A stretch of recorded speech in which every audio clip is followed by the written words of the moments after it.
our ummah has gone through a lot of different times in which we've seen women's voices in different ways. Knowing that we've had those differences is helpful for a 19-year-old girl who's been told since she was 13 that she cannot memorize the Quran because the imam will not teach women and he's the only imam of the masjid. For that 19-year-old girl, for the 40-year-old women who have told me that when they stopped reciting Quran was when they hit puberty. And the only person in their masjid who could teach was the imam. And he said, I'm not comfortable teaching women. And they were so impacted by that that they started feeling more and more distant from Islam. And they've told me that now that they've been hearing women recite the Quran again, in their 40s, for the first time, they're opening the Quran again. That's a generational reality. That's having children. That's going to 60 and 70 and 80 and maybe having grandchildren. And not opening the Quran or never reciting it out loud in your private space because you don't know that as a woman the Quran is for you. And in the Quran, Allah subhanahu wa ta'ala talks about how women were present. And He recorded women making specific statements for a reason. Like for example, when Allah subhanahu wa ta'ala talks about the daughters of the Shaykhun Kabir, who are the answer to the dua of Musa alayhi salam as he's asking for Allah to send him something. They come and they meet him, and then one of them goes back to her father and she says what? قالت يا أبت استأجره. Hire him.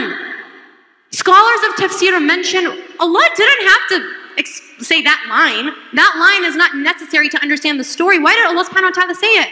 So that women know that they were included in financial matters. When the Queen of Sheba is asked about what to do, when she's asking for advice from her advisors what to do about Sulaiman alayhi salam's letter, she talks about what muluk do when they come into the new land and they ruin the land. And then there's an ayah right after she speaks and it says, وَكَذَلِكَ يَفْعَلُونَ. And it could be as if she's saying, and that's what they do. But scholars of tafsir say that is Allah subhanahu wa ta'ala affirming her intelligence by saying, yes, that is what they do. That it's exactly, and this woman is depicted as a righteous ruler, that is exactly what they do. Allah subhanahu wa ta'ala has recorded the voices of women in the Quran for a reason. Whenever you, as a woman, may feel like you're not sure of your status with Allah subhanahu wa ta'ala, or you're confused, or you disagree, and that's okay. It's okay to disagree.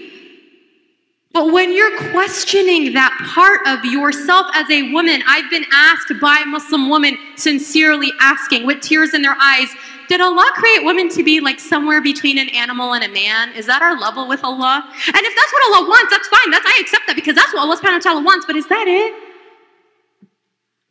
When we have an 8-year-old asking that question, and then she becomes a 28-year-old who has internalized that, and then she potentially raises children with that internalization, where does our entire ummah go? We often talk about the next generation and Islam for the next generation. If women are feeling disenfranchised in this generation, who are the great-grandchildren? Who are they tracing it back to? To save the future of our ummah, we need to support women right now. Because whether or not she or you are ever going to be mothers, because subhanAllah, Allah has willed each and every one of us to have a different role for a reason.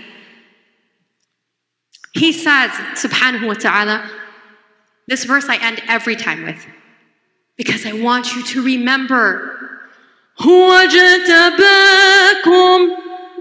He has chosen you. And Imam al-Tabari mentions He's chosen you for a quality that He sees inside of you, even if you don't see it yourself. He created you to be a woman of this ummah, in a time where women are struggling with being women, in a time where we're being attacked by every ideology, at a time where everyone else is welcoming you onto their understanding. He's invited you to fight now. And right now, and honestly forever, maybe absolutely no one will know our names. But Allah subhanahu wa ta'ala doesn't forget. And the angels who roam the earth looking for the people who come together in His name, coming together and surrounding you with tranquility and taking your names up to Allah subhanahu wa ta'ala, don't forget. And one day we are going to be those women in history. So the question isn't whether or not your voice matters. And the question certainly isn't whether or not we are equal to men.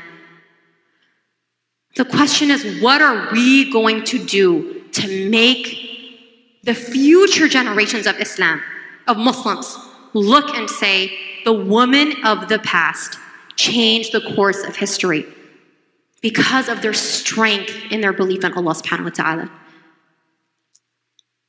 And you all are deserving of being one of those people.